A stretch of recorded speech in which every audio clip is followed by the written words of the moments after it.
Bonjour à tous et bienvenue sur Dalma Décode, la seule chaîne qui parle code à barre, RFID et robotique d'entrepôt. Aujourd'hui, c'est jour de benchmark et on va s'intéresser au CT30 d'Honeywell. Alors, le CT30 de Honeywell, c'est un terminal que l'on aime beaucoup chez Dalma. Pourquoi? Parce que j'ai un écran de 5 pouces et demi, c'est ni trop grand ni trop petit. J'ai une batterie amovible, ce qui me permet de travailler en plusieurs shifts. Possibilité ou pas d'avoir une carte SIM. Mais surtout, on a une gamme d'accessoires complète. Je m'explique. Sans ou avec Dragon. La poignée pistolet. Une poignée qui est conçue extrêmement bien, avec un support de verrouillage, ce qui nous permet de faire travailler le terminal dans toutes les situations sans risque qu'il tombe. J'ai aussi un support bras. Mon support bras il est bien étudié, c'est-à-dire que j'ai très peu d'espace entre mon terminal et mon avant-bras, ce qui va permettre d'éviter au terminal de bouger quand l'opérateur travaille. Associé à ça, un poids très faible de 218 grammes, c'est vraiment quelque chose de très agréable pour travailler. Au niveau des capacités techniques, on est sur un score en tout de 245 630, ce qui est très bien pour faire fonctionner la majorité des applications. Et on a une chose très importante, c'est lors du test du stress, on est à 32 degrés de température maximale.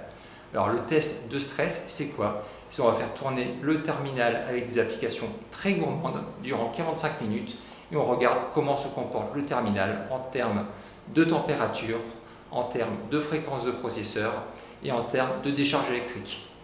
Au niveau des optiques, j'en ai deux, le short range pour lire de près et le flex range pour lire de beaucoup plus loin. Et ça, on le teste tout de suite. Pour mes têtes de lecture, donc deux options, le short range ou le flex range. Dans les deux cas, ce sont deux très bonnes têtes. Donc là, si je prends mon short, je vais lire quasiment à contact jusqu'à à peu près 1 mètre, 1 mètre 20.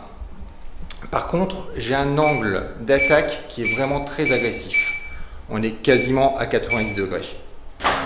Le flex range, lui, lit aussi bien de près que de loin. On peut aller à peu près jusqu'à 7 mètres pour lire le code. Et on a des angles d'attaque qui sont vraiment aussi très agressifs. Donc, au vu de la différence de tarif entre un short et un flex, je vous conseille toujours de partir sur le flex range qui sera beaucoup plus polyvalent. Concernant la façon de charger ces batteries ou ces terminaux, on a quelque chose de très sympathique chez Honeywell. C'est ce qu'on appelle le multi-bay. Vous avez sur la même rampe de charge la possibilité de venir changer vos docks. Ce qui veut dire que vous pouvez aussi bien avoir un emplacement pour venir charger directement un CT30, des emplacements à côté pour venir charger des batteries de CT47, et à côté des emplacements pour venir charger des bagues de lecture.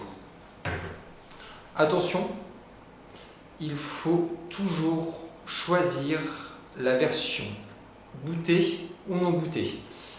Une base qui est conçue pour des CT30 avec une coque n'acceptera pas les CT30 sans coque et inversement. Voilà, c'est donc la fin de ce benchmark sur le CT30. J'espère que vous l'avez apprécié. Vous retrouverez sur la chaîne Dalma Décode l'ensemble des benchmarks de tous les terminaux du marché. Et puis on se dit à très bientôt pour le prochain test.